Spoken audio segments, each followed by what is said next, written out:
The date is December 28th, 1995. We are with Bernard Schuster, Bernard Schuster. The interviewer is Deborah Lewin, Deborah We're in Rochester, New York, and the interview will be conducted in English.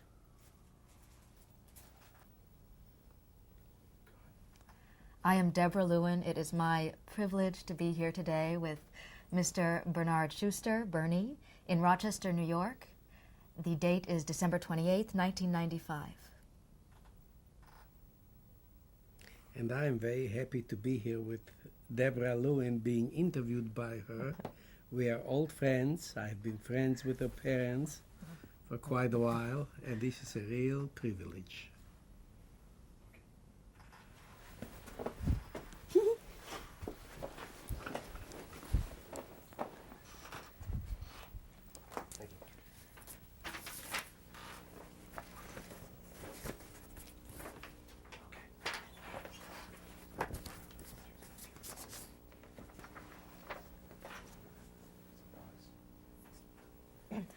I'm going to ask you to spell, I better have something that in my hand that'll help me with the spellings. It's just your name and Yashinovka. Oh. That's all. During the actual, we don't have to. Okay.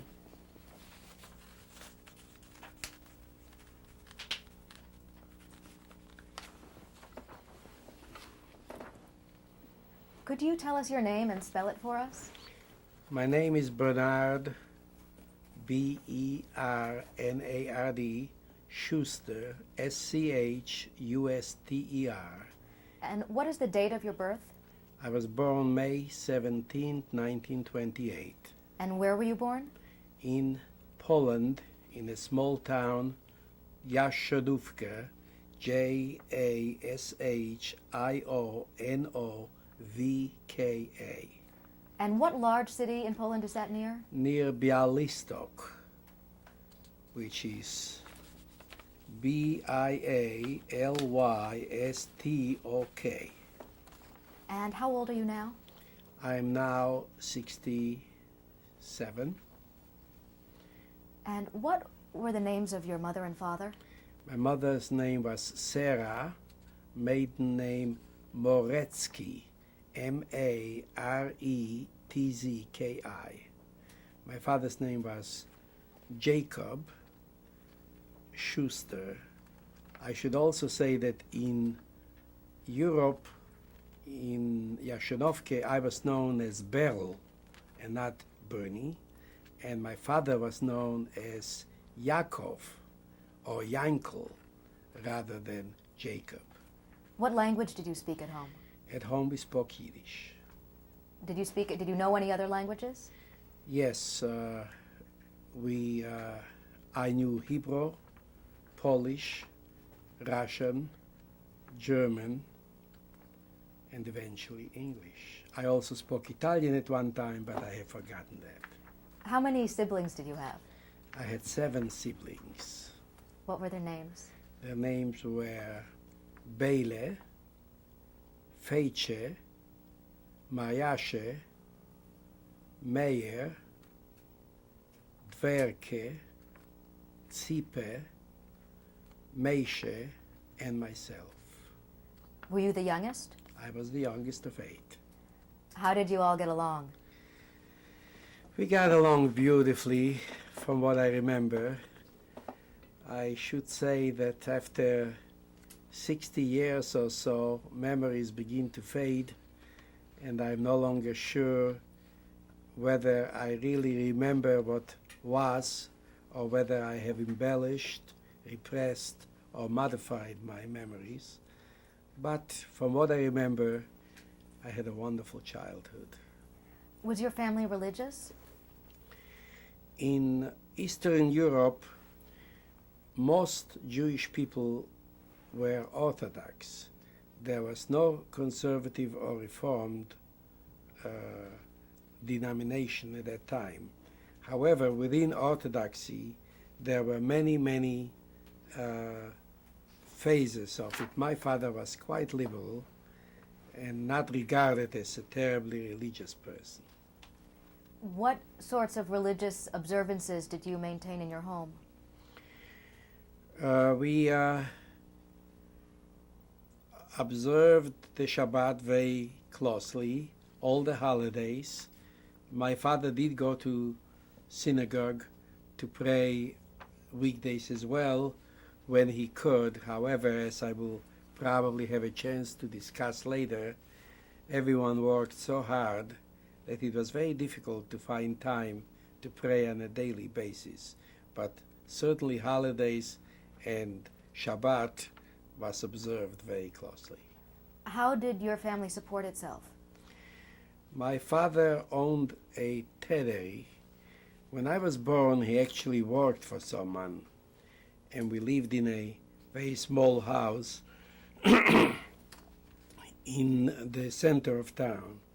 Eventually, my father bought a tannery and employed other people. Excuse me.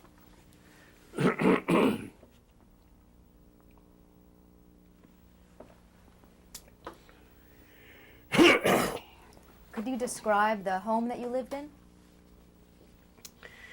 Yes, let me take perhaps a segment of time and, in my own words, describe Jashenovke and the home I lived in.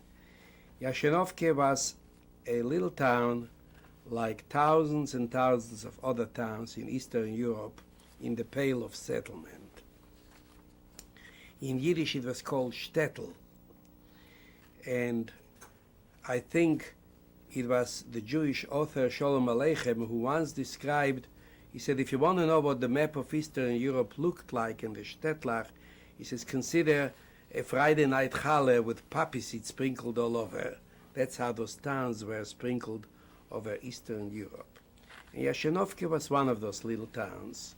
There were approximately 2,000 people who lived in the town. Most of them were Jewish. There were a few non-Jews. Of course, like all the other towns, we were surrounded by villages which were completely occupied by Polish farmers. Jashenovke had no electricity, no paved streets.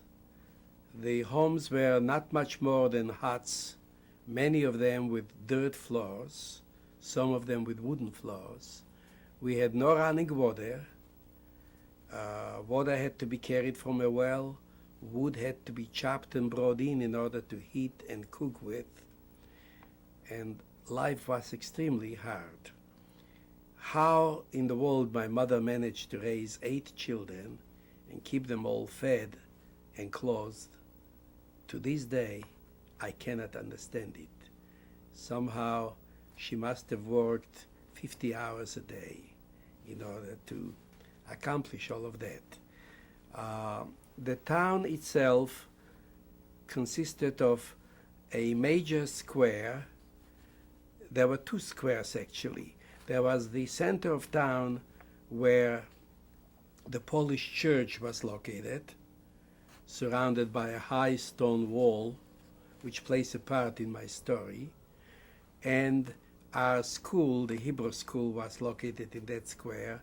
Some of the shops, bakeries, shops, grocery stores, such as they were located in that square. And then there were some houses. People lived in various parts of the square. Then there was a second square backing up to the large square, where there were at least 2 and probably several small additional synagogues. There was the big synagogue, which was a stone structure. There was a wooden synagogue next to it, and then there were a number of homes where there were small temples where people would pray. They would divide up based on trades. For instance, shoemakers would have their own praying shtibel, they called it. Tailors would have their own shtibel. And so life really revolved to a large extent around this square and around the religious aspects of town. We also had a small library, and I'll never forget my brother Meir, who was the 3rd of the oldest siblings, after Bailey and Feiche. He used to carry me on his shoulders, I remember that very clearly, to the library, where he would read books to me when I was too little to read myself, where eventually he introduced me to books. I still remember a book he read to me that was 7 or 8 volumes called Tichet Jedzie Don, Quiet Flows the Don River. And I remember him reading it to me. I also remember teaching me chess, how to play chess. And to this day, I enjoy chess because of my brother Meir. Oh, it was a wonderful thing to be a child in Yashenovke, the youngest of 8 children. By the time I was born, my oldest sister was ready to get married. In fact, my niece, Roske, who now lives in Australia, is only 3 years younger than myself. So I became an uncle at age 3. And of course, all of my older brothers and sisters who had boyfriends and then husbands and wives, they thought I was a toy. So they played with me, they spoiled me rotten. I was probably the most spoiled child you have ever seen in your life, with 8 brothers, 7 brothers and sisters and their boyfriends and spouses, just believing that I could be played with like a toy. It was a very wonderful childhood, and I think the security and the joy that I took with me from my childhood is what really managed to get me through the Holocaust and the difficult years that followed. I believe if I had not had that strength and that security, I probably would not have survived, because I would not have had what it took to go through the horrible things that followed. So that briefly gives you a picture of life in Yashenovke. I can go on and tell you that when I was born, we lived on a little street that was nothing but a dirt street with a few houses on it, at the end of which there was a windmill on a hill. And I remember having so much fun climbing on that hill and playing near the windmill and playing everywhere. In back of us, we lived in a very small house. We had a garden, and at the end of the garden was an outhouse. There was no running water, so there was no inside plumbing. And so we had to grow our own vegetables, and at the end of the garden was an outhouse, and in back of that was a large orchard. And I remember my brother Meishe, who was 4 years older than I, and I, as a youngster, stealing fruit from that neighbor's orchard, because we said, well, the trees are leaning over our fence, so we are justified in doing so. Oh, it was so much fun. It was really a wonderful childhood. How large would you estimate your extended family to be?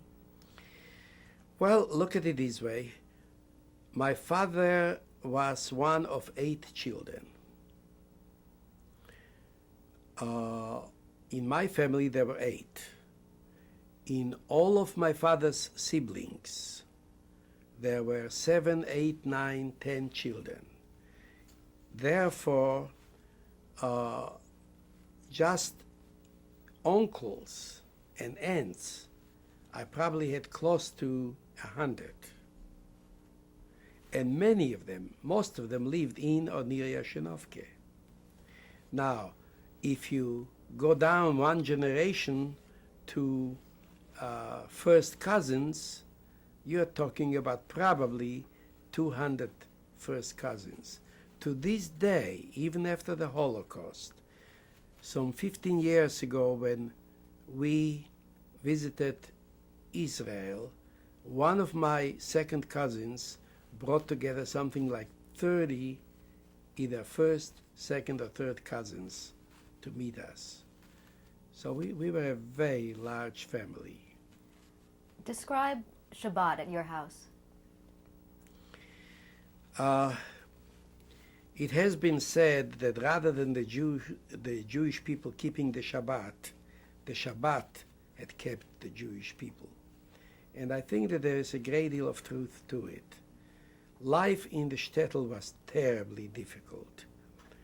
Aside from the anti-Semitism and the isolation, which I will talk about, I'm sure, later, people worked day and night. It was very difficult to work in a tannery and support a family of 8 children.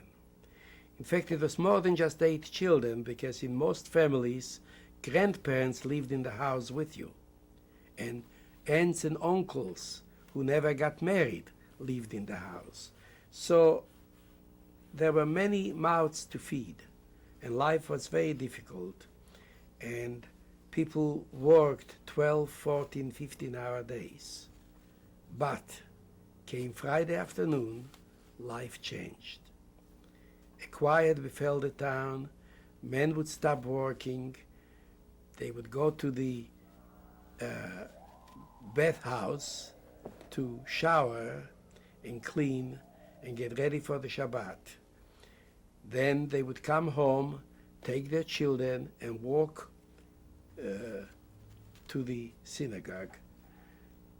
My father never came home from the synagogue without bringing at least 1 and sometimes 2 or 3 guests for the Shabbat. Those were called ochrim, people, they were religious students or traveling scholars who did not have a place. There were no hotels. So many of them ended up coming as guests for the entire weekend. There were also, in some towns, and occasionally they would come to Yashenovke, there were yeshivot, those are religious schools for young men. And they would have no way of existing except by being supported by the townspeople. In fact, it was called in Yiddish Essen Tag, which means to eat days. And what it meant was that Yossel, the student, would be assigned Monday he would eat at Yankel's, and Tuesday he would eat at Shleimes, and Wednesday he would eat at Mordches, and so on and so forth. So it was called Essen Tag. There were established days when this yeshiva student would eat with a certain family. And on the Shabbat, we always had somebody at our house. They served a function. Aside from giving people a chance to be charitable, they also brought news from the outside world. Remember, we had no radio and no newspapers, and certainly no television, and the news had to travel from mouth to mouth. And those traveling scholars or traveling people who would end up in Yashenovke for the weekend, for the Shabbat, would bring news from the outside world as to what's going on. They would also, if they were scholars, they would test the children to see how much they know and how much they've learned. There was always a testing process going on. So describe your schooling. Well, as I earlier said, my father was not terribly religious by European standards. Therefore, by the time I came around, there were many new movements and new winds were blowing through Eastern Europe. Rather than being totally preoccupied with studying of the Torah and being religious and devoting your entire life to it, people began to think about Zionism. In fact, some of my sisters went to Zionist schools. There was also a socialist movement. What kind of school did you go to? I went to a Hebrew school called Beit Sefer Tarbut, which is a Tarbut school. However, I also studied Yiddish there, and Polish and German in that same school. It was a very small school. It was in the center of town on a hill. Right next to us where was a hat maker. He was actually connected to the school. His house was part of the school building. And I remember we used to hide in his shop and watch how hats are being made. It was a one-story building, and on summer days the windows would be open. I remember many times playing tricks on the teachers and then jumping through the windows and hiding outside of the school. We had a lot of fun. Did you have a favorite topic, a favorite subject? Well, I always liked geography, and I always liked to draw, and I'd like to tell you a story about my drawing, my sketching.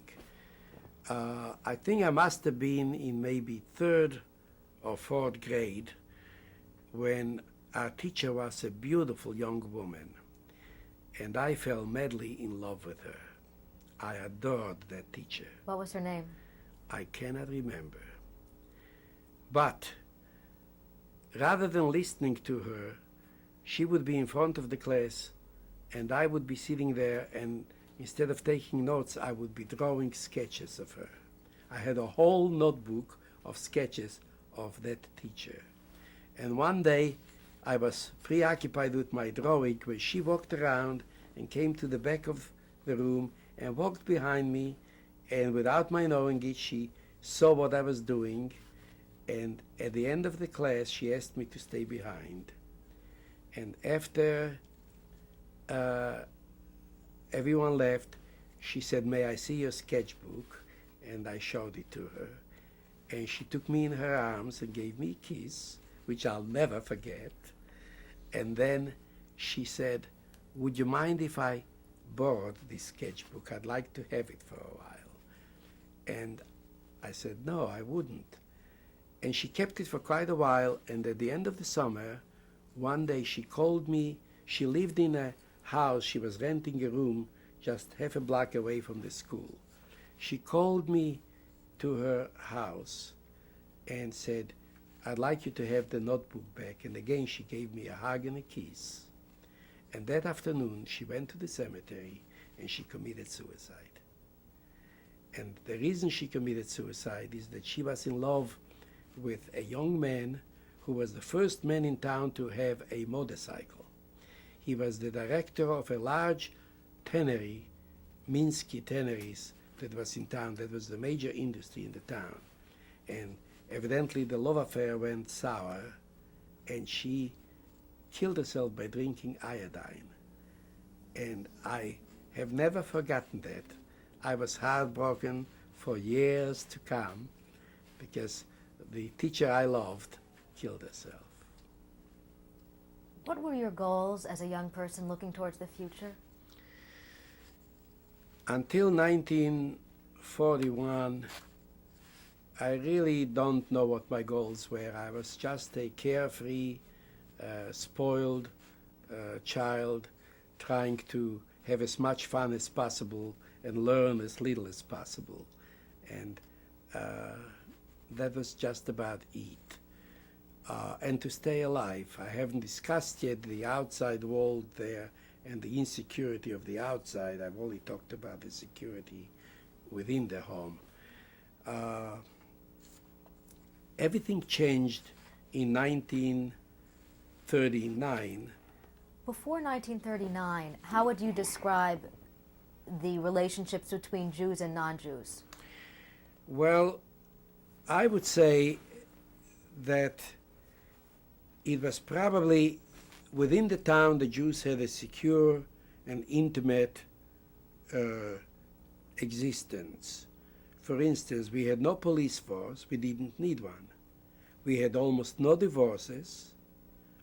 There was some spouse abusal. Husbands were beating wives occasionally. So I have heard, but very little of it. We had no delinquency, no divorce, not many suicides. Life was very calm. Most people were born, lived all their lives, and died in the same town. In fact, I have an article here on my desk in Yiddish that shows that Jews settled in Yashenovke in 1731. And I have no reason to doubt that some of my own family were the first settlers, because whenever I would ask my father or my grandfather Grandpa, where did you come from? He would say, Yashinovke. And so, since my father was born sometimes in the 19th century, and my grandfather probably early part of the 19th century, I have no reason to think that they were not settlers in Yashinovke as early as 1731. As a young person, did you experience anti-Semitism? Yes. Now, the best way to describe the existence of Jewish people in those small towns was it was like an island of serenity in a sea of hostility. Although the town itself was serene and in many ways a happy place to grow up and to live, poverty and hard work notwithstanding, we were surrounded by Poles who refused to let us become part of their society, part of their surroundings.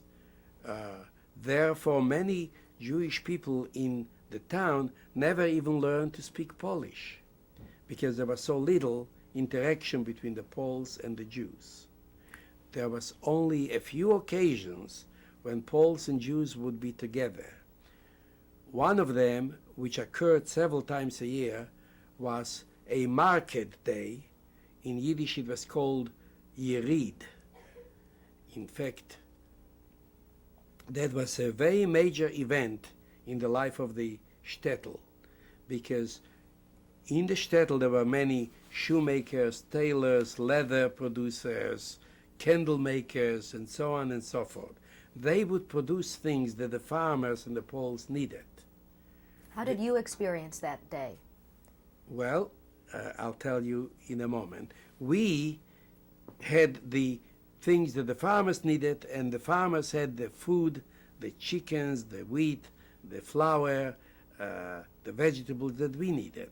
So there would be market days when all the farmers would come to town and they would set up their wagons in a circle all around that large square that I mentioned, near the shops and near the church and so on. And the Jews would also set up shop. And then there would be bartering, very little money exchange, just one chicken for a pair of shoes or whatever. And this is how it went on. And normally it would be a happy day. But every now and then the farmers would start drinking. And before you know it, one would say, well, let's have a little fun. And then they would say, well, let's beat up a few Jews.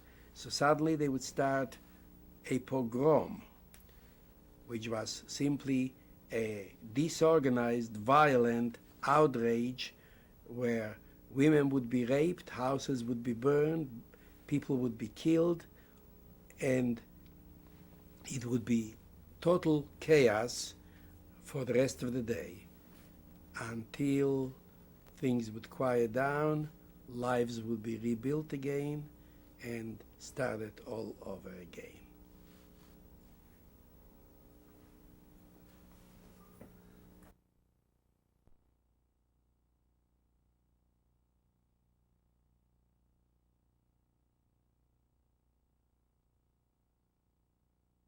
B5.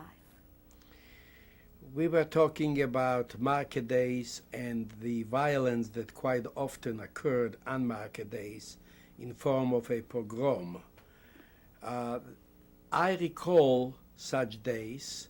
Of course, the object was to get out of their way, to hide until the drunken farmers would leave town and life would begin to be normal again. Unfortunately, quite often those violent outbursts were led by the priest or clergy, who by and large were uneducated drunkards. And occasionally on Polish holidays they would have processions where they would march with their icons through the streets. And they were of the belief that any Jew who shows up in town or who walks in the same street violates their holiday. And that would be occasion for a pogrom occasionally. also around Passover, there was always the fear of those horrible, wild, unfounded accusations. It was called the blood bilbul, about the the legend that Jewish people use Christian children's blood for baking matzah. And that was quite often the occasion for a pogrom. Did you ever have specific experience where you were accused in such an anti-Semitic way? No, not I personally, but my town, yes, there were such accusations. Did you see other people experiencing? Yes, I did. Yes, I did. Yeah. Did any members of your family come to harm? Not from pogroms that I can recall, although I know that there were fights by the time in the 1930s, because socialism came into town and workers were organized not based on religious affiliation, but rather on the working class versus the capitalist class. Then Jews began to arm themselves with weapons and to protect themselves against such pogroms. But that was just in the late 1930s, soon before the war began. Did anyone in your family have such weapons? Yes, I very clearly remember my oldest sisters, two of my sisters married two brothers by the name of Beilach, Chaim and Avremel Beilach. And they were both members of the socialist movement. And I remember when they used to come to visit our house, even before they married my sisters, they used to bring strange weapons that fascinated me as a child. For instance, one of them was steel knuckles that you would put on your hand, and if you were to hit somebody, you hit them with steel. Another one was springs, heavy springs that had a ball of iron at the end of it that you would swing if a fight broke out. I remember they used to hide them under a bed when they would come into the house, and occasionally I would sneak under to see what they were. But yes, things began to change drastically in the 1930s. Were you aware of the rise of Nazism? Yes, this brings me back. I started saying that when I was very little, my father worked in a tannery, and we lived in a little town, Kotovizne.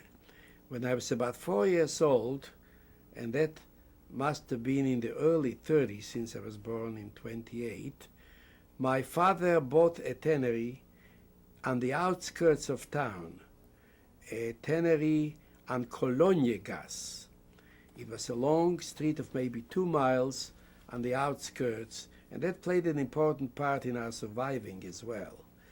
But the people who sold us the tannery were Jewish people who took the money and left for Argentina. And we would always discuss at home, why are we buying a tannery so that others can use the money to leave Poland? Why aren't we? And I really don't know what the answer is. I have a feeling that our family was just too large, the roots were too deep, and breaking away and for part of it to leave Poland was probably a challenge that my father and mother did not want to take. They did not want to break up the family. How do you pick up 8 children with spouses and grandchildren and leave aunts and uncles behind, and so many of them, and just go off to unknown lands? But to answer your question, in the 1930s, we began to, in fact, my father bought a radio. And we were one of the first families in town to have a radio. And we began to hear a lot of news about the rise of Nazism. But people didn't believe everything they heard. Jewish people have been persecuted for thousands of years. Wherever we were in many countries, we were subjected to anti-Semitism and to persecution. This was nothing new. So there is a madman by the name of Hitler who wrote a book, Mein Kampf, saying that he would annihilate the Jewish people altogether if he had a chance. But my parents probably felt, well, that's another Khmelnytsky or another situation like in Spain or another situation like in many other parts of the world where we always managed to get by it and to survive and to go on. And so they probably denied the seriousness of it and therefore did nothing to take steps to get out of Poland when we still could do that. Unfortunately, before too long, it was too late. Of course, the Polish government was terribly anti-Semitic as well. We had a president by the name of Pilsudski and a premier by the name of Mościcki, both of whom were terrible anti-Semites. And so the Poles, the farmers and the peasants had blind anti-Semitism that they really didn't know why, but they knew that the Jews could be used as a scapegoat. The government did not stop it. In fact, the government supported it. And before you know it, they made it impossible for Jews to get out altogether. So we were locked in. So what do you recall about September 1st, 1939? Well, we heard rumors that war was coming to Europe, and we heard, of course, about Hitler and the demands he made on Czechoslovakia and on Austria, the Anschluss, and we heard about Chamberlain and the visit to Munich and the appeasement and all that. We heard the demands were made on Poland, the Danzig area where many Germans lived. They wanted that annexed to Germany. But we thought all of it would somehow be worked out and settled, and that certainly France and England were ready and able to defend themselves and the rest of the countries in Europe against any Nazi, any German designs. And so we were worried, but we were not, we did not realize the total danger that lay ahead. On September 1st, 1939, of course, Germany was attacked from both sides. We then found, Poland was attacked from both sides. We found out that Hitler and Stalin signed a non-aggression pact which divided Poland into two halves, along a long river that divides Poland in half. And the Germans marched in within a few days. The Polish army, which consisted of some soldiers riding horses and carrying swords, were certainly no match for the German blitzkrieg panzers and aeroplanes and artillery, and they were cut to pieces in a matter of days. And soon after September 1st, the German army marched into Jastrzębie. But to our amazement, they did not burn, they did not loot, they did not kill, they were rather polite. And they announced that the reason is that they had signed an agreement with Russia and that Jastrzębie was going to be part of the Soviet sphere, so they cannot do anything, they will be pulling out and the Russians will be pulling in. And this is what happened a day or two later. The Russians came in. The Jewish people were very happy with that. And my family had some concerns because the Russians regarded anybody who owned a factory or a tannery as being a member of the capitalist establishment, and many of them were deported to Siberia. In retrospect, it would have been a blessing had we been deported to Siberia. The Minskys, who owned the largest tannery, were deported, and most of them survived and ended up eventually in Israel after the war. We were not deported, but once the Soviets came in, things changed for the better. Officially, anti-Semitism was abolished. You could have somebody arrested for even a remark, an anti-Semitic remark. The government was against anti-Semitism. As a practical matter, there was anti-Semitism amongst the Russians as well, but not sponsored by the government. As for myself, my school was changed from a Hebrew school to a Russian school called a Desatoletka, which means a 10-year school. Desat is 10, Letka is year. And I suddenly realized that education is important, and from being a very bad student in the Hebrew school, I became an excellent student in the Russian school. I learned Russian very quickly. I had excellent marks, and as a reward, I was elected to be the president of a pioneer group. Now, in the Soviet system, young children were pioneers. They wore red scarves and a pin. From pioneer, when you went into high school, you joined the Komsomol. And from the Komsomol, if you were a good, obedient member, eventually you joined the Communist Party. So I was a pioneer and president of the pioneer, and I loved it. And again, life was wonderful for me as a child. My father was not deported. We were allowed to work. We were allowed to benefit from some of the technological improvements that the Russians had brought. And all in all, it was not bad. How were Jewish institutions affected? Jewish institutions were affected, most of them actually for the better. They did not do away with the Yiddish library. They discouraged religion against all people. Religion was the opium of the people, according to communist doctrine. But it wasn't a strict enforcement. The Jews were still able to pray, still had their institutions. We still were able to celebrate our holidays of Passover and all the others. And at the same time, we were given a chance to join some aspects of Soviet society. It wasn't terribly oppressive, only for those who were very rich or those who had committed crimes, they were strict. But other than that, it was not bad. How much advance notice do you remember having of the Russian retreat?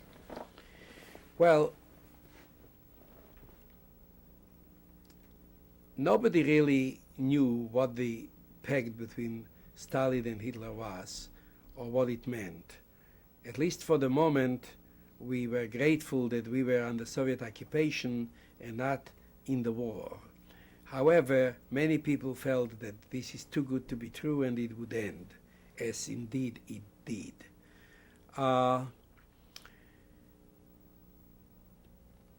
It was really, I remember very clearly on a weekend, it was I think a Saturday morning, my niece, who was 3 years younger than I, Roske, and I went into the fields to gather flowers and to play.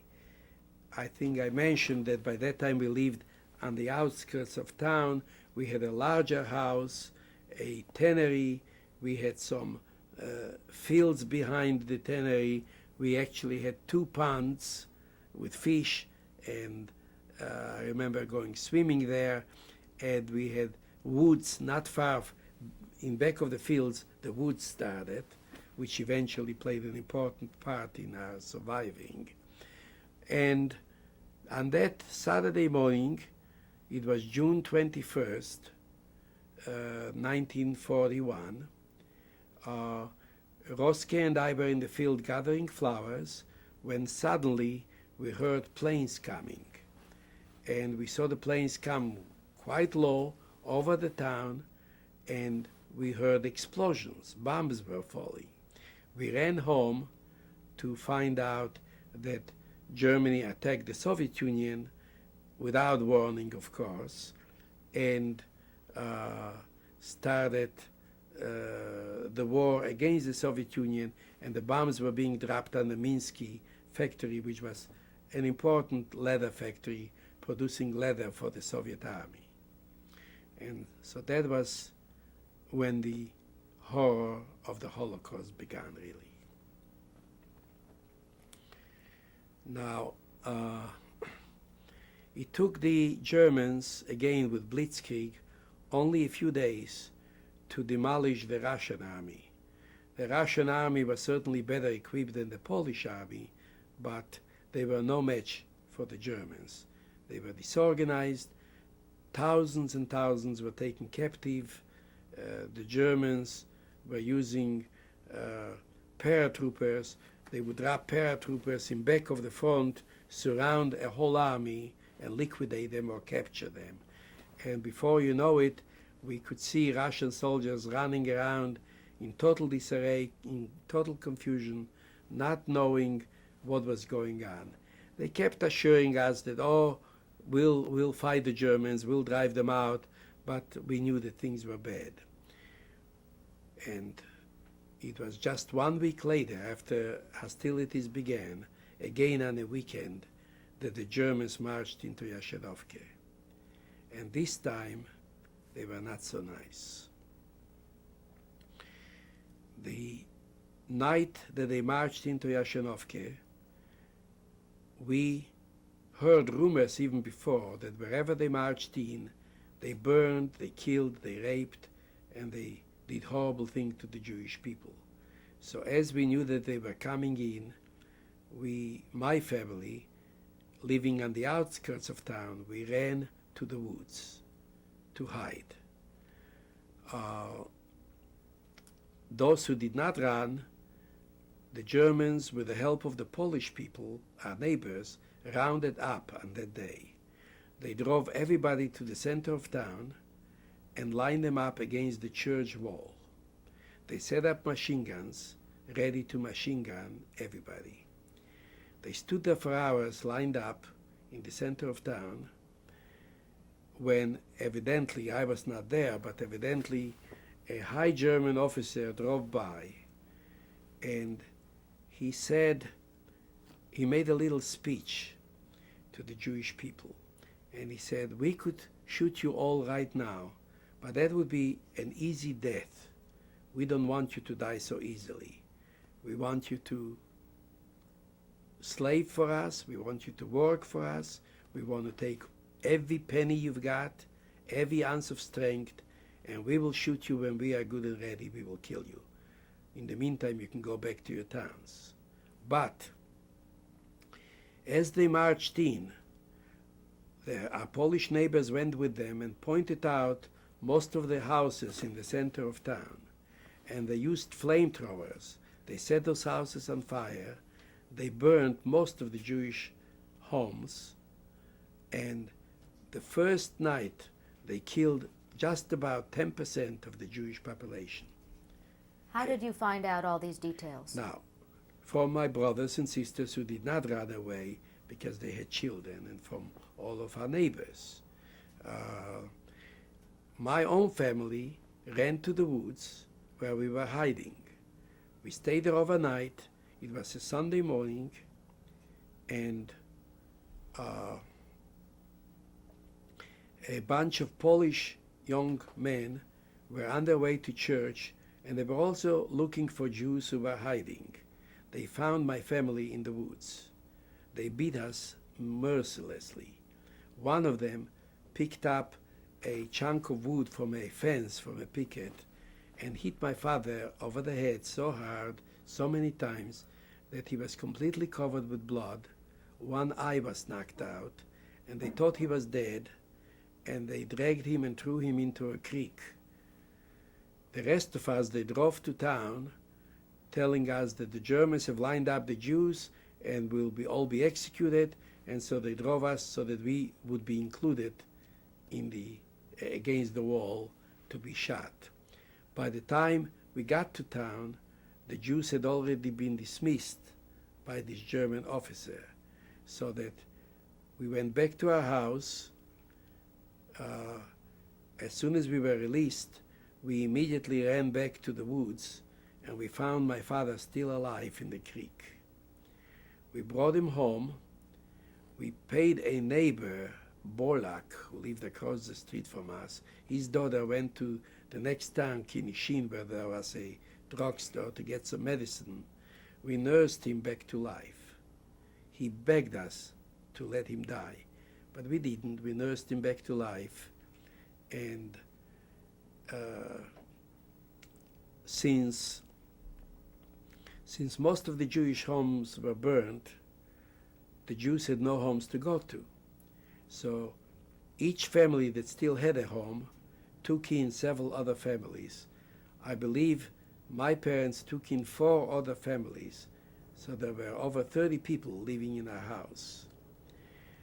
And from that day on, the actual Holocaust became a daily reality, and it was sheer hell.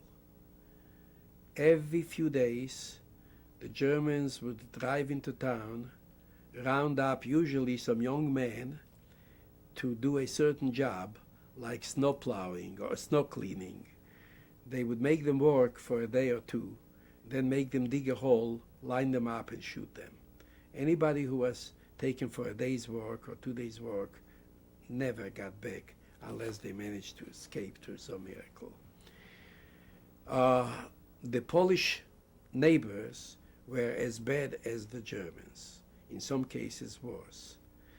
They formed police that helped the Germans, and they did horrible things. They would make terrible demands on us. They would Eventually set up a commissar, a German who supervised, and the Jews had to build a new home for the commissar. The Jews had to supply him with anything and everything he wanted, fresh coffee every day. How they got it, it didn't matter. If you don't get it, I line up a dozen people and shoot them. The demands were terrible. The looting, the Polish neighbors took everything practically they could from us. And this went on day after day, week after week, between June of 1941 and January of 1943. By the end of 42, we began to hear some horrible rumors about whole towns and cities being liquidated and taken away to concentration camps. How did the rumors reach you? Believe it or not, the Israelis dropped some agents in Poland, and my sister Feiche, and I'll talk about her more later, who kept a diary, describes an agent who came to Jastrzębie and told the Judenrat. Every town they set up a Judenrat, a group of responsible Jews on whom the Germans could make demands. It so happens that my cousin and eventually my brother-in-law Shlomo Schuster was the head of the Judenrat. And this Israeli agent, partisan who was dropped into Poland, told us about, he told the Judenrat about what's happening, that Jews are being liquidated by the hundreds of thousands in concentration camps, some of them going to labor camps, and others go into gas chambers where they are being gassed and burned in crematorium. Thus, we knew that there was very little hope. On the other hand, that was the bad news. The good news was that by the end of 42, we began to hear that things were not going so well on the fronts for the Germans. Certainly later on, we heard about Stalingrad and the horrible defeat that the Germans suffered at Stalingrad, where a whole army was surrounded and destroyed and captured by the Russians. So suddenly there was a ray of hope that if you could only somehow provide for hiding places or make some arrangements or survive maybe another year or two, maybe the Germans will be defeated and maybe you'll have a chance to survive. In order to prepare for that, my father and my older siblings, my brother Meyer, who was, I don't know, maybe 16 years older than I, and my brother Meishe, who was 4 years older than I, they began to plan hiding places. First of all, we built a little hiding place above the house where every time they would come to round up a few healthy young Jews, my brothers would run up and hide. But then we also built a very ingenious hiding place above the tannery. I have a sketch that I drew of it, which I'm including in memoirs, which I'm writing right now. And we can put that on camera at the end. And that sketch will show how we built a hiding place above the tannery. I'll describe it when you are photographing it. And there we could hide about maybe 15 people on a temporary basis. We figured when liquidation comes, maybe we can run and hide there for a while until such time as we can leave Yashenovki altogether. In addition, my father and my family negotiated with a farmer who lived in the forest. And this farmer said to us, if you give me all of your money and gold and leather and whatever you've got, I will give you shelter when liquidation comes. I will hide you out if you come to me. And what was his name? I don't recall his name. I have it written someplace. And so we gave him everything we had just about, and that's all we could do to prepare for the eventual liquidation date.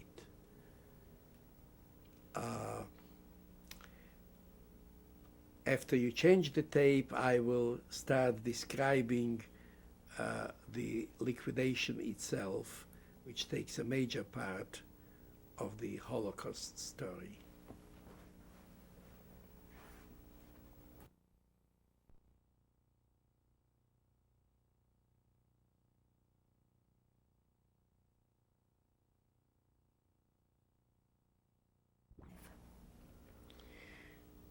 Could you describe for us a typical day living under German occupation?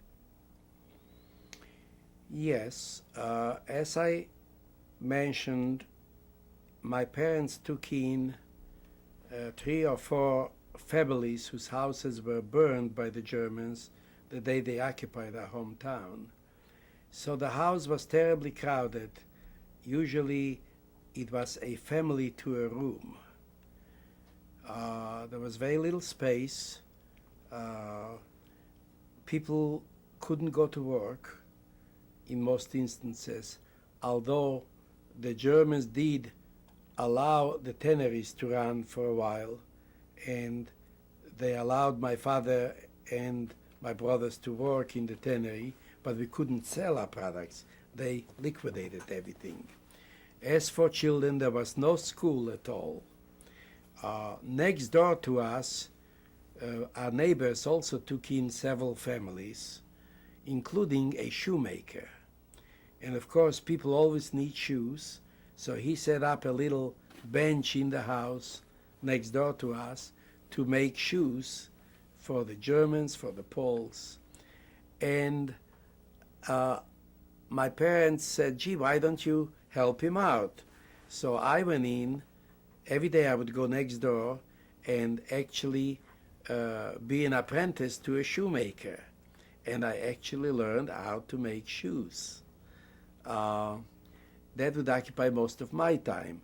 As for the women, it was a terrible struggle to find food. The starvation was throughout. You couldn't buy anything. They didn't really let you grow very much. We did have a garden.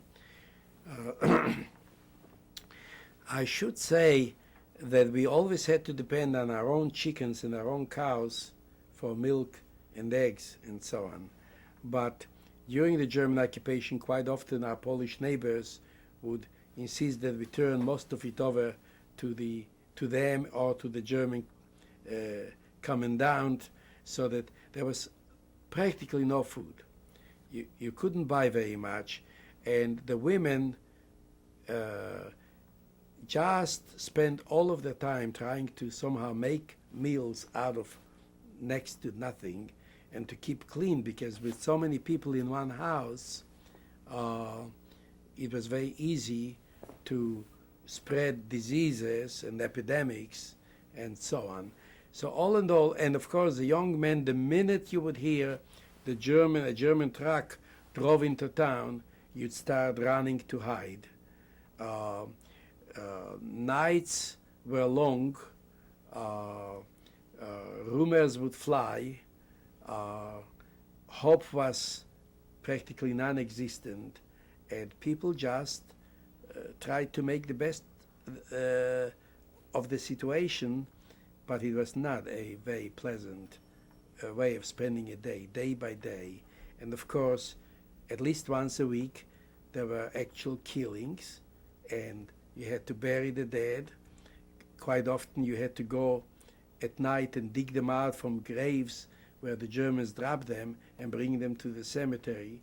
So it was, life was actually preoccupied with death. Did you continue to observe Shabbat? Yes, we continued to observe, but all of it was turned upside down. You couldn't really go to synagogues. They actually closed the synagogues. And so, yes, you could pray in private, you could celebrate in private. You couldn't, for instance, bake matzah for the holidays or openly celebrate anything. But your family observed? Yeah, we observed as best we could. How did the events of late January change things? The events of late January changed terribly.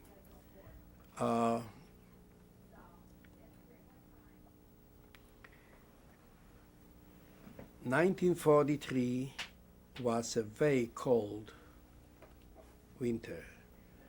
The temperature had dropped to way below zero, and we had lots of snow.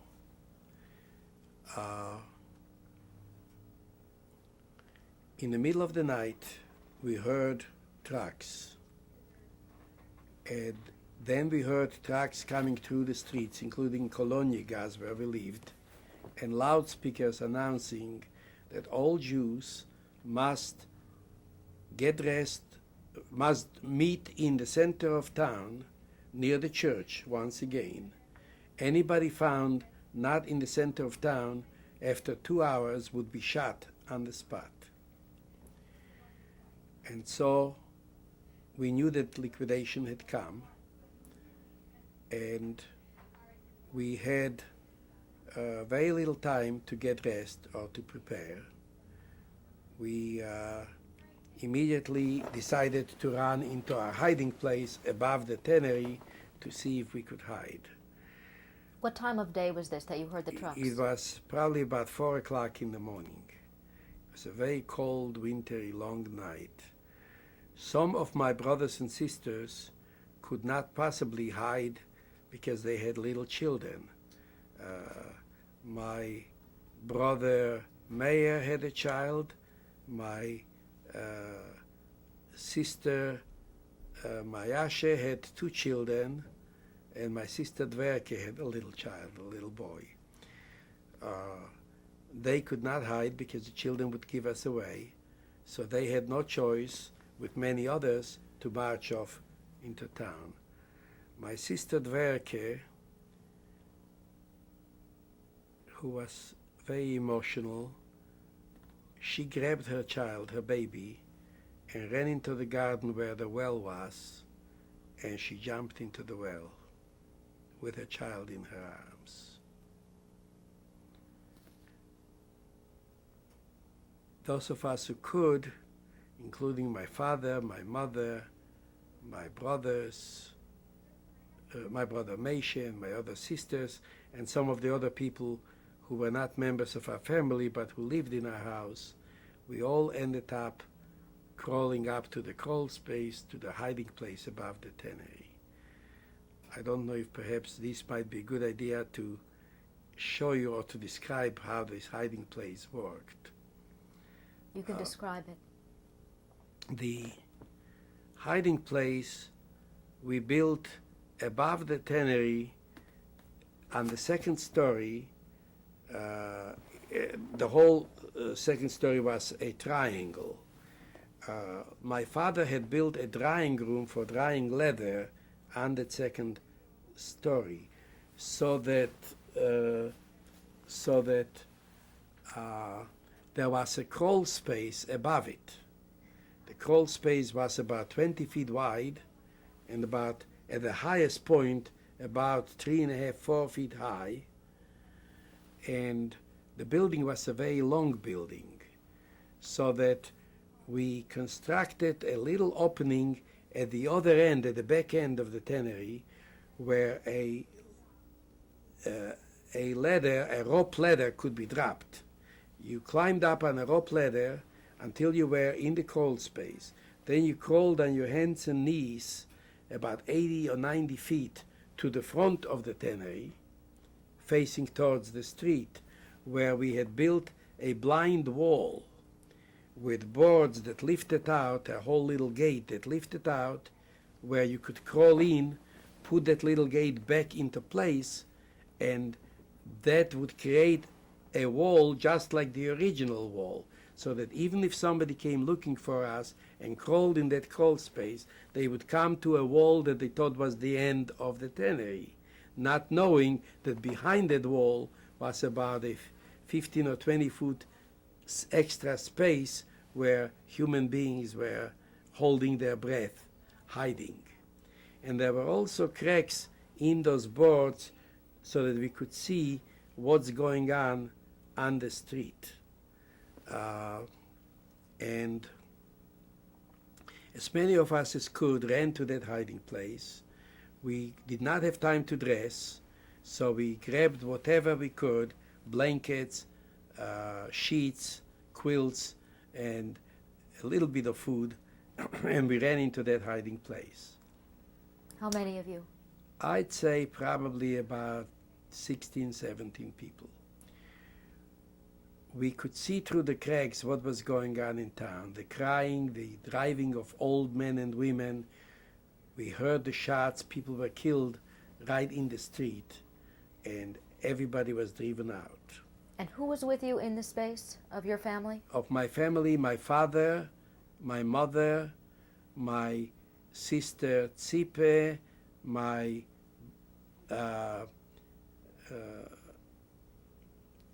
sister Feiche, my sister Bele, my niece Roske, and then many non-family members.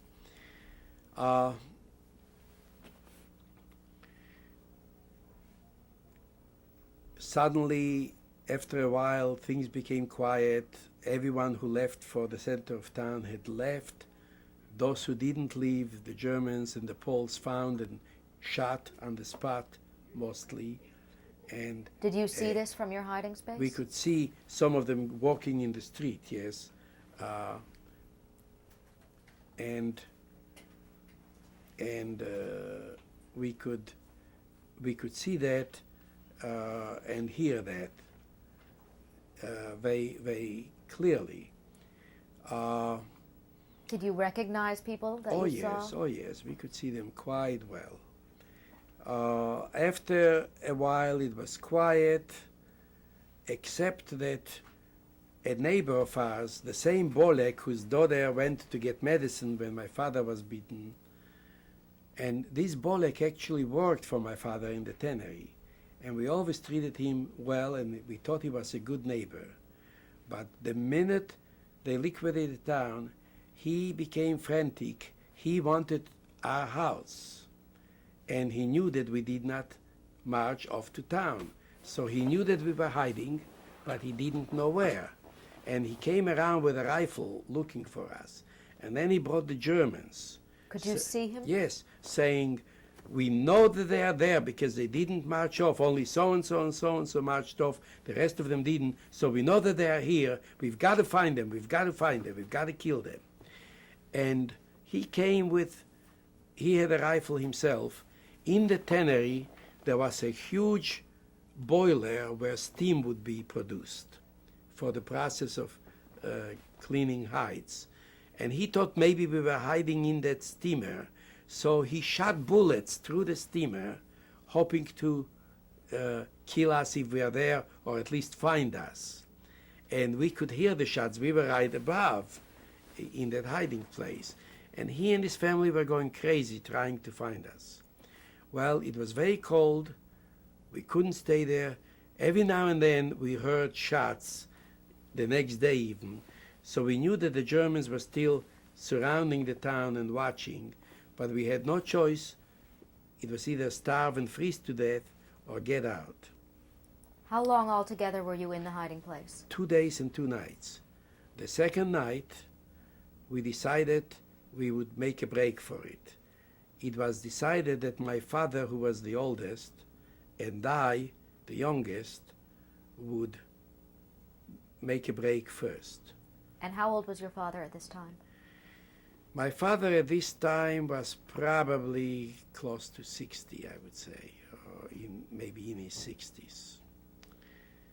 And he was only half alive, blind in one eye, after the beating of a year and a half ago.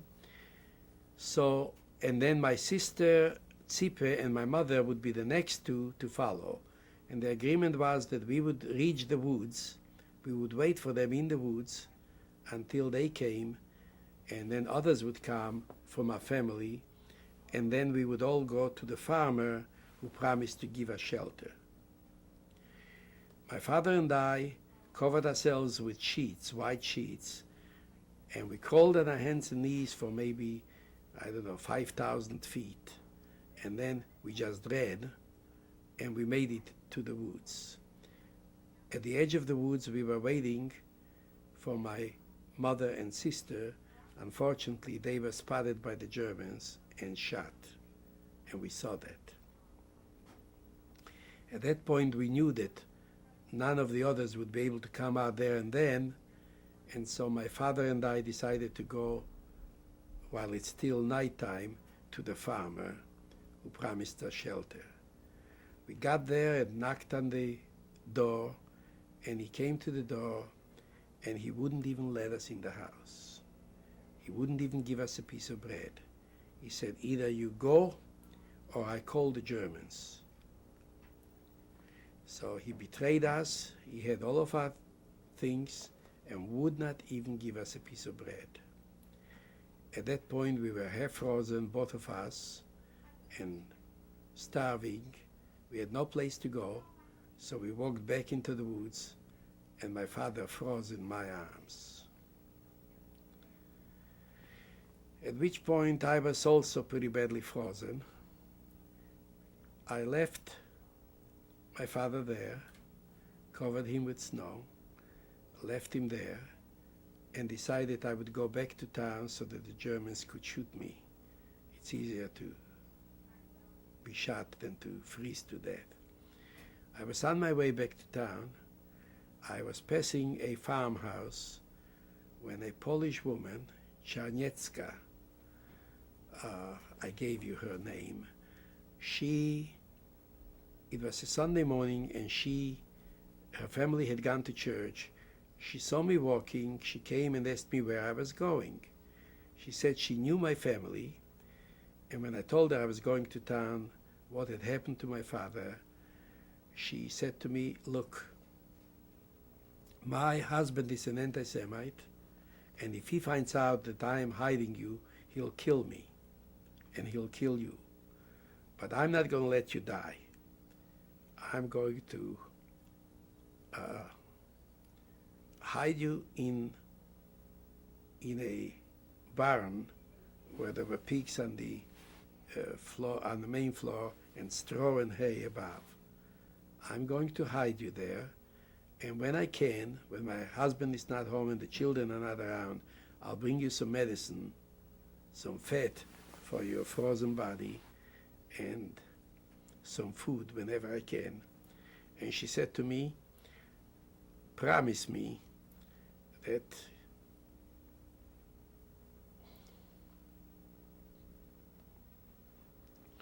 every day you'll say, I'll die tomorrow, but not today.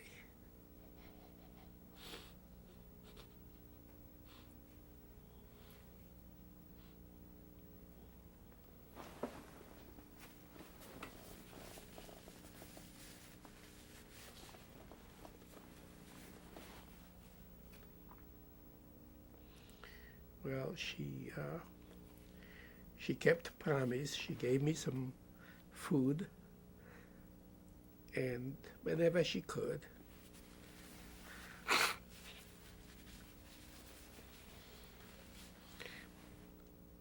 And a few weeks later, one night, I heard knocking on the door, and two young men came begging for food.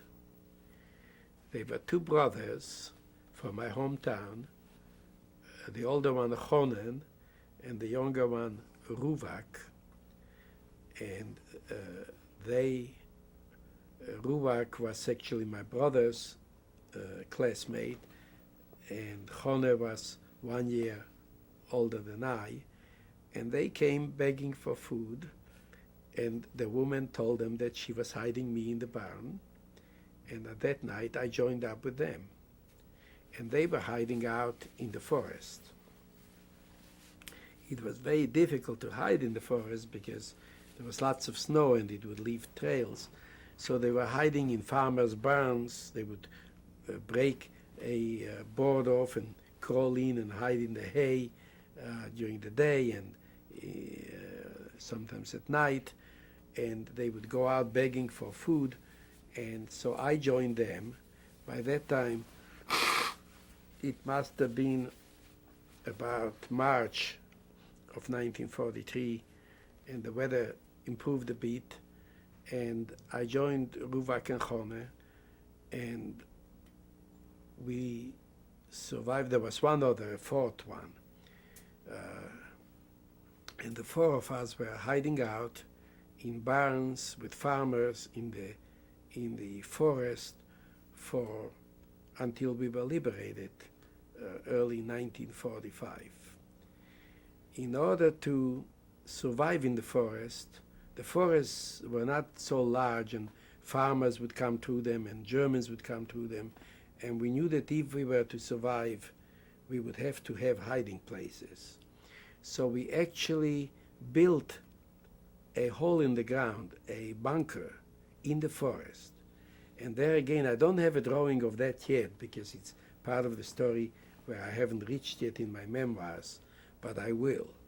And we built with nothing more than an axe, a shovel, and a couple of empty bags from potatoes, those burlap bags. We managed to build a beautiful bunker in the forest. We did it twice actually. What we would do is we would find an area in the forest where there were lots of large trees, but also a few small ones, young trees, not too heavy to lift out. We would dig out one of those little trees with a cone going this way, like a pumpkin, when you carve a pumpkin the top, so that it would not fall in. Now that would hold the roots of the tree and a ball of earth. We would lift that out gently, put it aside. Then we dug a hole for the four of us, about 6 feet long, about 4 feet deep, and about 4 feet wide, or 6 feet wide maybe. And we found pieces of pipe that we put into the corners. We also dug around a larger area around this 6x4 hole, and then we went far away in the forest and we chopped down straight woods and made logs. We laid those out as a ceiling, about 2 feet below ground. Then, except for the opening where the tree was going to feed in as a door. Then we covered it with earth, about 2 feet of earth. Then we covered it with the leaves, and the earth that we dug out, we carried on our shoulders, bag by bag, far away. We spread it in a different part of the forest so that people wouldn't know where it came from. And we cleaned it all up so that you could have an army march over the bunker and they wouldn't know that human beings were underneath there. You see, we would come in and then slowly lift that little tree over our head and put it in place. And when we wanted to get out, we would lift that little tree out, put it aside, and climb out. And that's how we were hiding for a good part of that period in the forest. Then one day we were discovered, we had to build another one. Life was just horrible during this period. We did not have facilities for taking a shower or bathing in a stream or anything for practically 2 years. During the summer we could find occasionally a stream where we could wash up. Therefore we were full of lice. We had no food practically.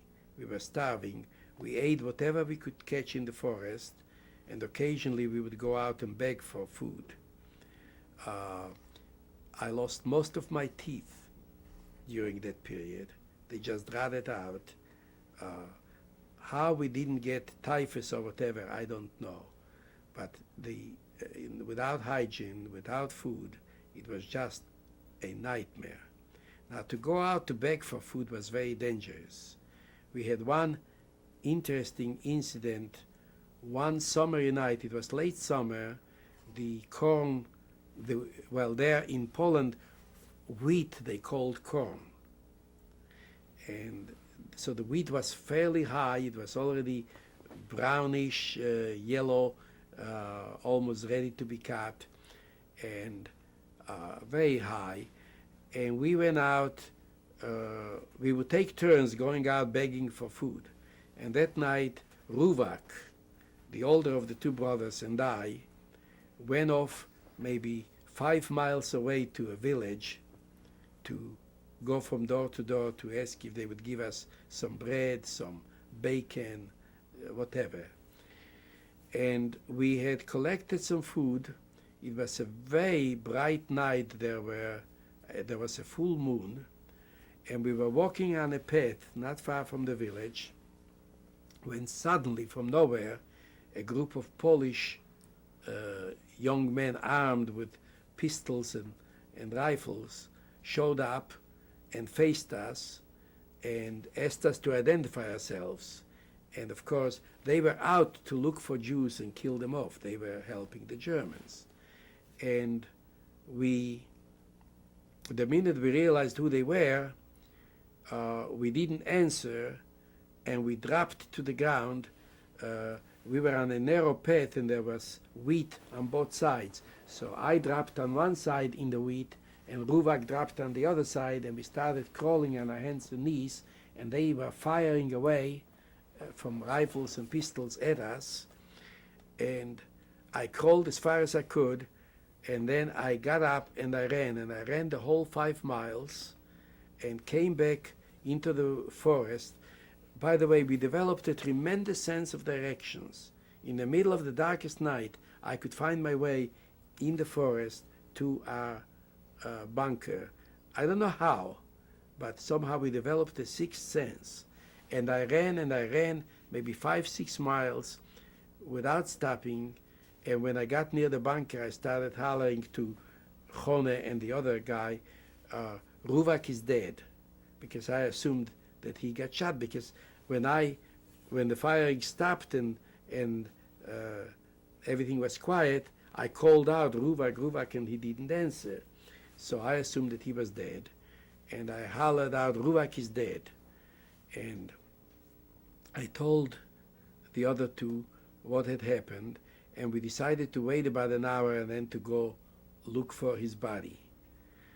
And about half an hour later, Ruvak came running, And before he reached the bunker, he hollered, "Beryl is dead." They used to call me Beryl. He thought I was dead, so he was hollering that I was dead, and I thought he was dead.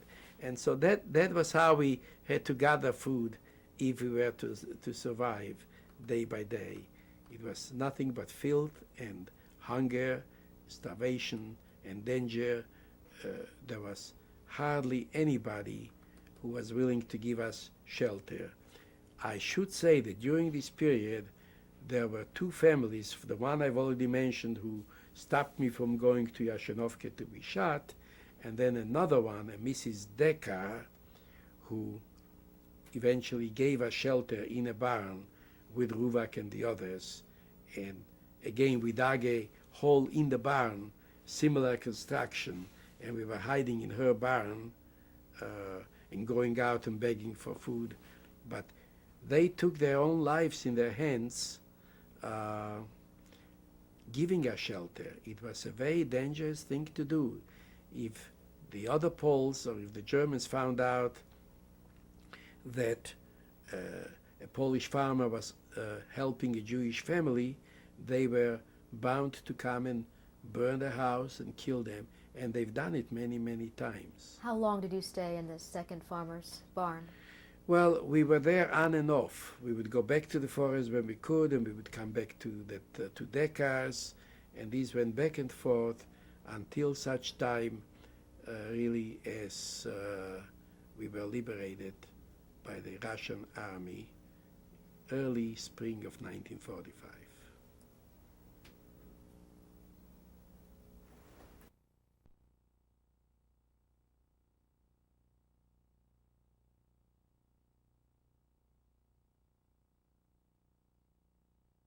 Tape 4, Bernard Schuster, December 28th, 1995. Did you at any time run into other people also hiding as you were in the forest? Yes, my cousins, Solomon Shlomo Schuster, and his brother Elechaim, and his brother Meishe, all three of them were hiding in the same area where we were hiding. And on several occasions, I met with the youngest of Meishe. He's the guy who's still alive in Mexico City, owns a travel agency there. He would go out begging for food, or we would arrange to meet at a certain place in the middle of the night. Now, he knew where we were hiding at Decars, but he never told us where they were hiding. And the reason was that he said, look, what you don't know, you cannot give away. If you are captured by the Germans, they will torture you until you give us away. So if you don't know where we are, you can't tell them where we are. So he never told us where they were hiding, even though we were a very short distance from each other, neighbors practically. You mentioned you were discovered in your first bunker. Could you describe that? Yes, one day a farmer and his wife came by, and we could never tell.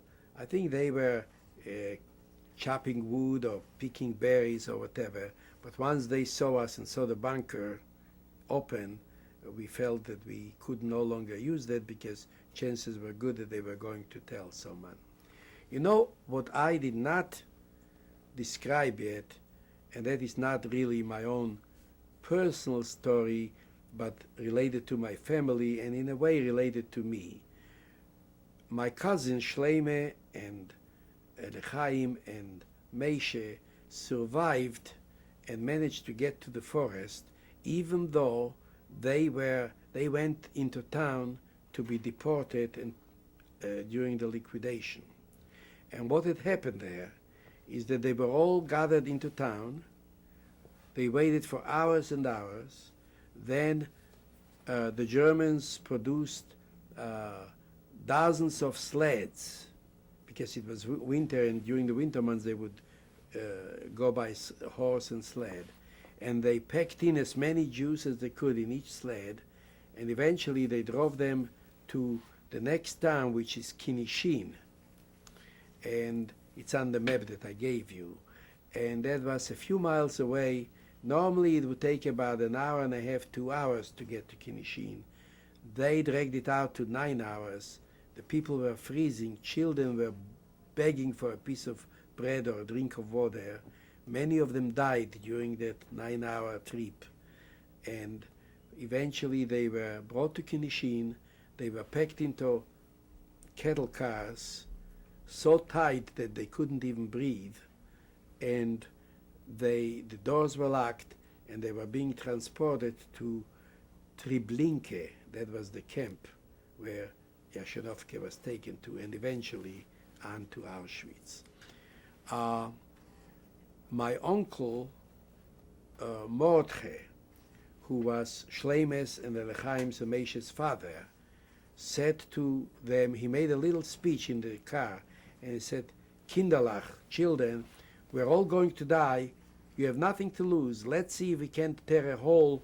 There was a little window at the top of the cattle car with metal grates. Let's see if we can tear those out and enlarge the hole a little with our hands, and we'll push all the young people out. Jump while the train is moving.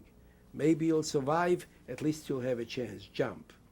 So they actually created a stepladder out of bodies because some people had died, and they crawled on those bodies, and they were lifted out, and they jumped. Some survived and others were killed. My brother Meir was killed when jumping. Shleime and Elechaim and Meishe survived, so did a number of others. They ended up in the forest, and they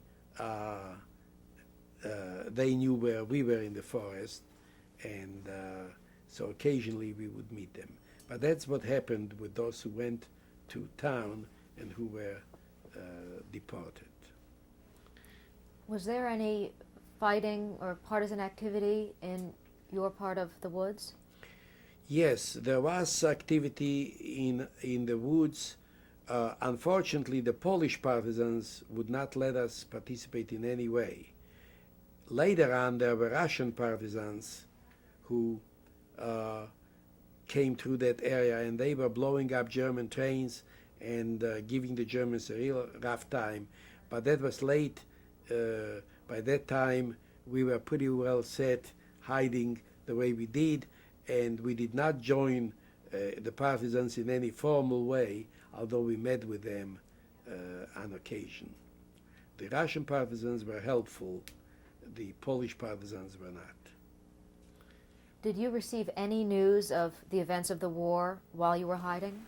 Yes, occasionally a farmer would tell us that, don't you worry, the Germans are losing the war, and in fact the Russians are already on Polish soil again, driving the Germans back, and it won't be long now before you will be liberated. So don't you worry about that. And that gave us some courage and gave us some help in surviving. In early part of 1945, the Russian army actually drove the Germans out, and we were free to go wherever we wanted to. At that point, I did not know that anyone from my family had survived. I did not know that my two sisters and niece and Feitsche's mother-in-law were hiding with a farmer not too far from where I was. I never knew that. Nor did I know that my brother Meishe was alive. He too was being hidden by a farmer, and Meishe actually spoke a very good Polish and looked like a Polish young man, and the farmer passed him off as a Pole, and he survived as a member of that family. So when we came back to town, to Jastrzębie, after the Russian army marched in, to our amazement and surprise, I found that I had two sisters, one brother, and one niece who survived out of the whole family, plus my cousins, Shleime and Elechaim and Meishe, and some friends. I want to go back for a moment to your liberation. Could you describe the moment when you realized? it was really a non-event event because we were in the forest at the time and didn't even know that the Germans were no longer there and the Russians were now in control of that area. We might have been there maybe for a day or two beyond liberation, not even realizing that we were already liberated. But eventually, of course, I think we came back to Decker's house and we found out, yes, you are free people now, you can go. So we went back to town, and there were Yashenovke was extremely lucky. Many towns had no survivors at all. Some of them, one or two. Elie Wiesel, I believe only one or two other people survived from his hometown. Many towns had not a single person survive. In Yashenovke, actually, about 125 people survived. And the reason was that Yashenovke was one of the last towns to be liquidated. All the other towns were liquidated months and weeks before Yashenovke. Only Bialystok and Yashenovke remained. And so by that time, we had no illusions, we had no hope, and we prepared better. Most families provided for some hiding places, decided to run into the forests, and so about 125 survived. We all came back to Yashenovke. My family, even though our house was still there, we decided we would live with my cousins in the same house that my cousin Schleime owned, which was a little further out of town, still at the end of Kolonjegas. They also had a tannery. All of Yashenovke were tanneries. So my cousin Schleime had a tannery and a large wooden house, and we decided we would all live in his house for the time being until we decide what to do and where to go. We started actually producing a little leather, which we would sell in order to get some food. And one of my cousins, the youngest, Meishe, the one who is now in Mexico City, he became a high officer in the Russian army, actually. And he had an office in Bialystok. And he's a very bright man. He speaks something like 8 languages fluently. And he became an officer in the Russian army.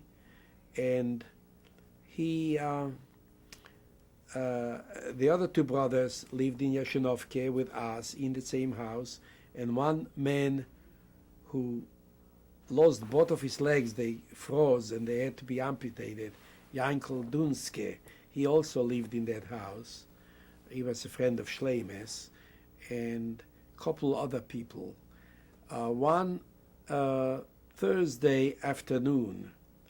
Now, by that time we started hearing rumors that the Polish people formed an organization called AK, and they were dedicated to finishing off killing every Jew that survived. And they were going from town to town, attacking Jews and slaughtering them in cold blood. And what was the month of 1945? It was probably, I would say, maybe March or April of 1945, after we were liberated. And one afternoon, we had on the windows at Schleime's house outside shutters, wooden shutters, that we would close and then tie in from the inside. And we knew that they were going to come and kill us. So at that time, we decided we would fight. And we accumulated a little arsenal of arms, a couple of rifles, a couple of pistols, a few hand grenades, and so on. Where did you get these? Oh, there was no problem. Poland was covered with ammunition. Armies coming and going and losing and winning. You could get all of the arms you wanted for very little money. So we accumulated quite a bit of arms, and it was a Thursday afternoon my cousin Elechaim decided to go out to a neighbor to hire a wagon to take some leather to Bialystok. And in the house were my cousin Shleime, my sisters, Feiche and Bele and Roske, and a couple other people from the town, and Yankel Dunsky without his legs. And it was not quite dark. It was sort of maybe 6 o'clock in the afternoon, almost dark, when the doors would be locked, by the way. We heard a knocking on the door. And we were all sitting in the dining room drinking tea or sitting around the table. And whenever we went to open the door, we would always take a gun with us. And my brother Meishe went to the door with a pistol in his hand to inquire who it was. We thought maybe it was Elechaim coming back because he had gone out to hire a wagon. And they said, "Open up," in Polish. And Meishe said, "Who is it?" And they said, "We are neighbors and friends now. Open up." So we knew, of course, what was going on. And Meishe ran back into the dining room and said, "We are being attacked, quick." Now, in those houses in Poland, our basements were underneath the houses. And to get down there, you would go down through you would open a trap door, and there would be a staircase leading down into the basement. So we opened the trap door, and we told all of the women and children to go into the basement. And my brother-in-law Shleime fainted from being scared. So we took him down to the basement, and upstairs only my brother Meishe and I and Yankel Dunsky, the man without the legs, remained. And just as we pushed everybody down the basement, they opened fire from machine guns and rifles from all directions. They had set up machine guns from all directions, and it was like a hail of bullets. Now that was Thursday evening, and my sister Bele was baking bread and challah for the Shabbat. So the whole kitchen was covered with metal, what do you bake challah on? Metal baking trays of challahs and breads. And the bullets were hitting those trays, and challah was flying all over the kitchen. And it was just horrible, like a hail of bullets. Well, we let them fire, and when they stopped, we responded with fire from our side to show them that we were armed and that they were not going to have an easy time of it. And this went on.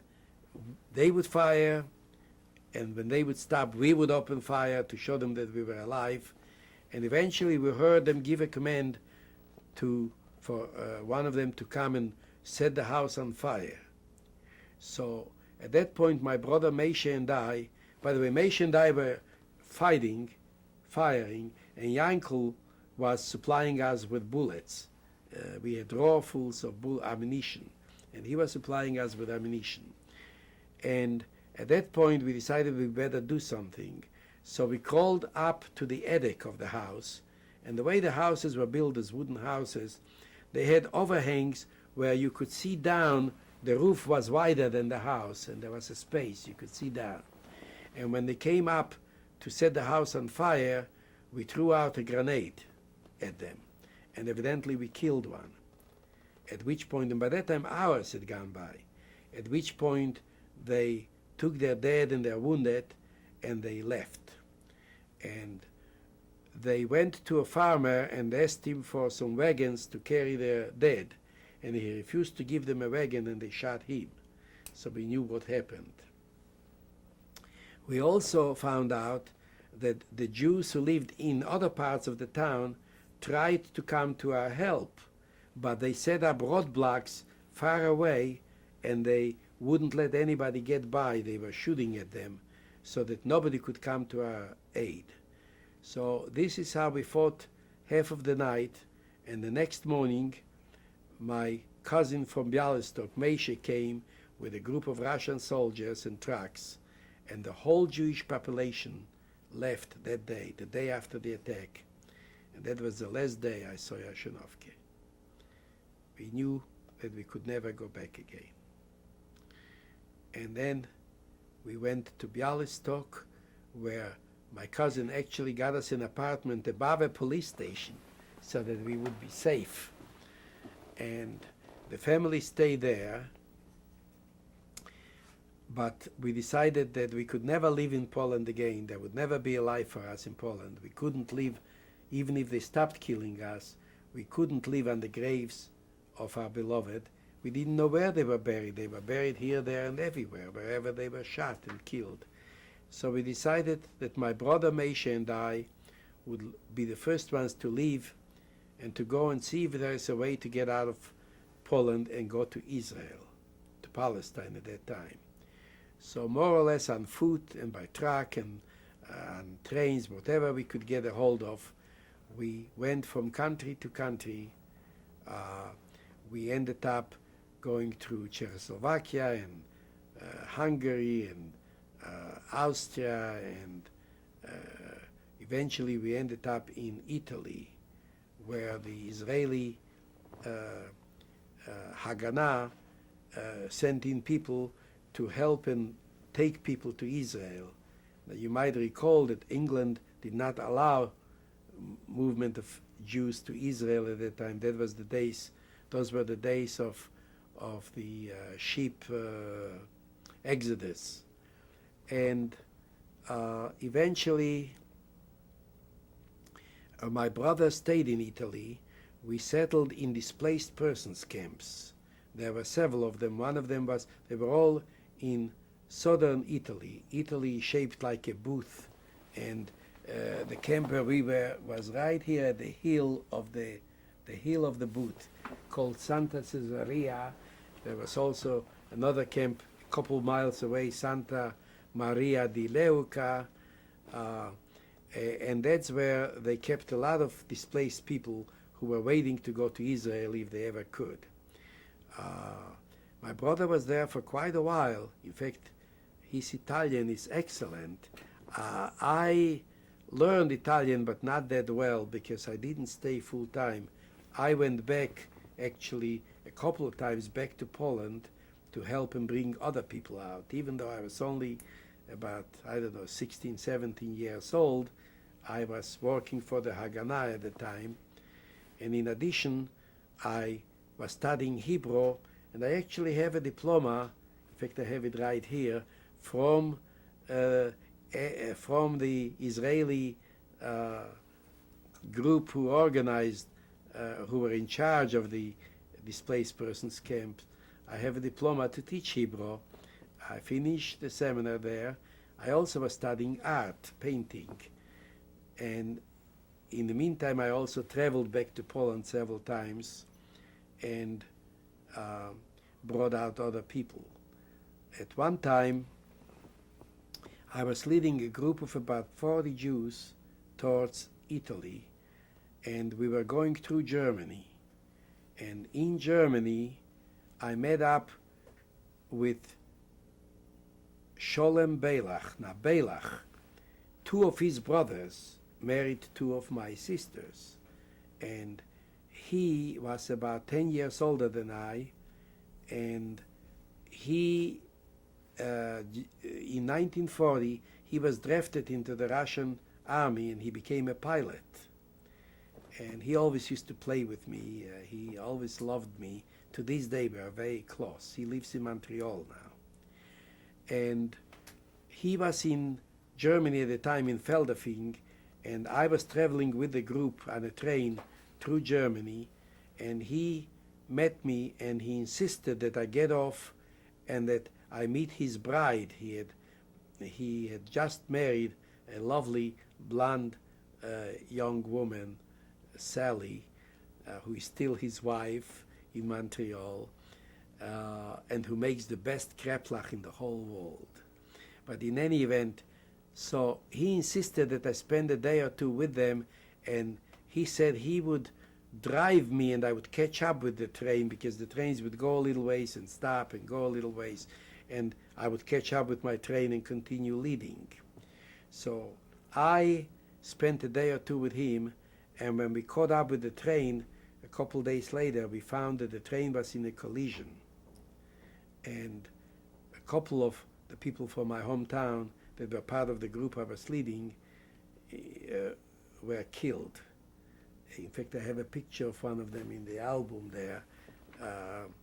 Two of his sons survived and are in Israel now, Poplavsky, David and Avremel Poplavsky, but the father was killed in the train wreck. And had I been on that train, I might have been killed as well. But because I met up with Sholem, and he took me off the train, I avoided that collision. Eventually, I ended up being shot. We were crossing a border illegally at night, and some soldiers fired, and a bullet hit me right here through my hand and my groin. And I ended up in a hospital in Italy. And I have pictures of that also. And while in the hospital in Italy, I found out that I had an aunt in Rochester, New York, Mary Kaufman, my mother's sister, who found out about me through an organization that was helping people locate relatives. And she offered to buy me a ticket and bring me to Rochester. Now, I hesitated to leave because my brother couldn't come with me. The United States was not taking in refugees either, but they made an exception. They decided to take in youngsters under 18 years of age, and I was under 18 years of age, so I could come here. My brother and my sisters could not. So my sister Bele ended up going to England, and from England she ended up in Australia with my niece Roske. My sister Feiche ended up, she married Schleime after her first husband was killed, and Schleime had a sister in Mexico, so they were able to get to Mexico. So she ended up in Guadalajara, Mexico with Schleime, as did Elechaim and Meishe, their brother. My brother Meishe eventually ended up going to Australia also. My sister, once she settled there, was able to get him over there. So I was the only one who managed to get to the United States, and my family was spread all over the world. How long were you in the DP camp altogether?